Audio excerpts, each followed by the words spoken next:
નમસ્કાર મિત્રો, આપ સૌનું ધોરણ 12 કોમર્સમાં અક્ષય પટેલ હાર્દિક સ્વાગત કરે છે.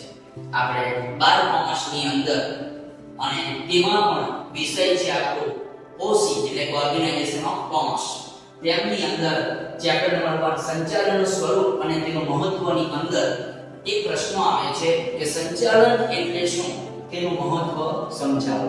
આમોસ્ટ આઈએમપી બોર્ડની અંદર 100% આઈએમપી છે, 100%. પરંતુ આ પ્રશ્નની શરૂઆત કઈ રીતે કરવી, દરેક વિદ્યાર્થી કરતા આપણું અલગ પડવું જોઈએ. તો પહેલા પ્રસ્તાવનાથી શરૂઆત કરો, વ્યાખ્યા લખો, લક્ષ્ય અને છેલ્લે શું આપવાનું, સમાપન. એમાં વધારે ટાઈમ આપણે લેવો નહીં. તો પ્રસ્તાવનાની અંદર આપણે કહી શકીએ કે ભાઈ સંચાલન આજે દરેક જગ્યાએ જોવા મળે છે.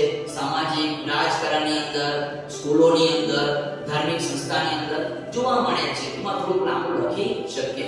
હવે આપણે આવી જઈએ છીએ વ્યાખ્યા ઉપર. મહત્વની વ્યાખ્યા. સંચાલન એટલે અન્ય વ્યક્તિ ઉપરથી કામ લેવાની કળા એટલે સંચાલન.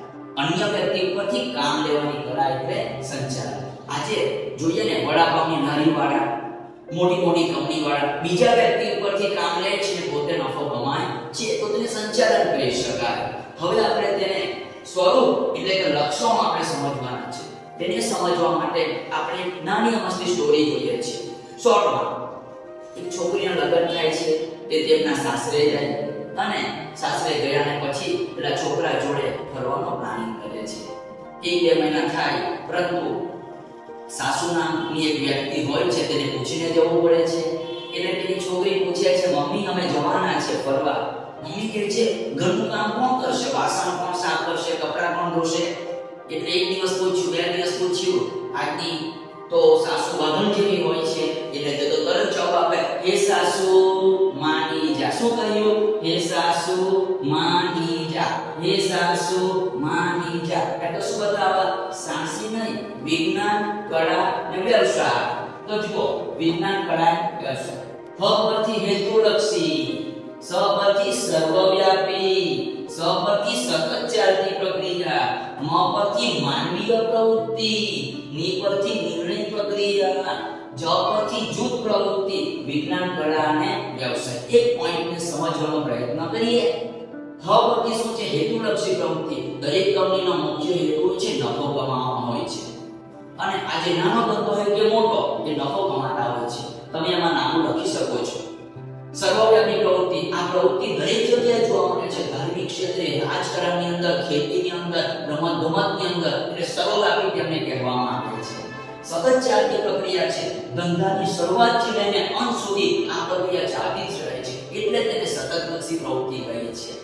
મ પરથી માનવીય પ્રવૃત્તિ. આજે કોઈ પણ કામ માણસ વગર થતું નથી. સંચાલન કરનાર પોતે પણ માણસ હોય અને કામ કરે તે પણ કોણ હોય છે? માણસ હોય છે. એટલે તેને કહ્યું માનવીય પ્રવૃત્તિ.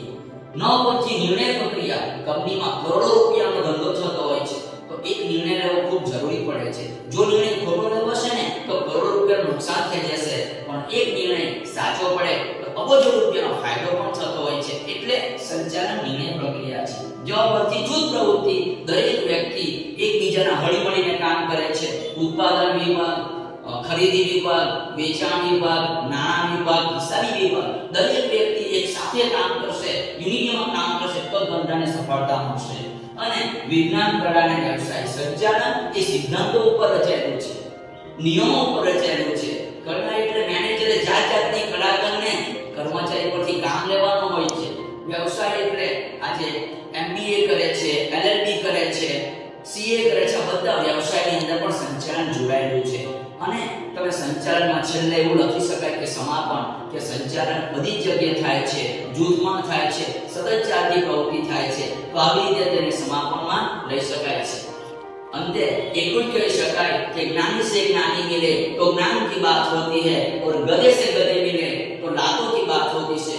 तो આપણે દરેક વ્યક્તિ જ્ઞાન લઈને વિચાર લઈને આગળ વધશું તો 100% આ પ્રશ્ન આપણે પૂરો કરી શકાય. અને લખવું હોય તો દરેક પોઈન્ટમાં કે હેતુલક્ષી, તો આ પોઈન્ટ લખ્યા પછી તેને તમે બ્રેકેટ બનાવી શકો છો અને તેને ડબલ એરો આપીને લખવું જોઈએ, જેનાથી આપણા પૂરેપૂરા માર્ક પણ આપણને મળી શકે છે. તો અહીંયા હું આપ સૌને મારા વિચારનો અંત આપું છું. અસ્તુ.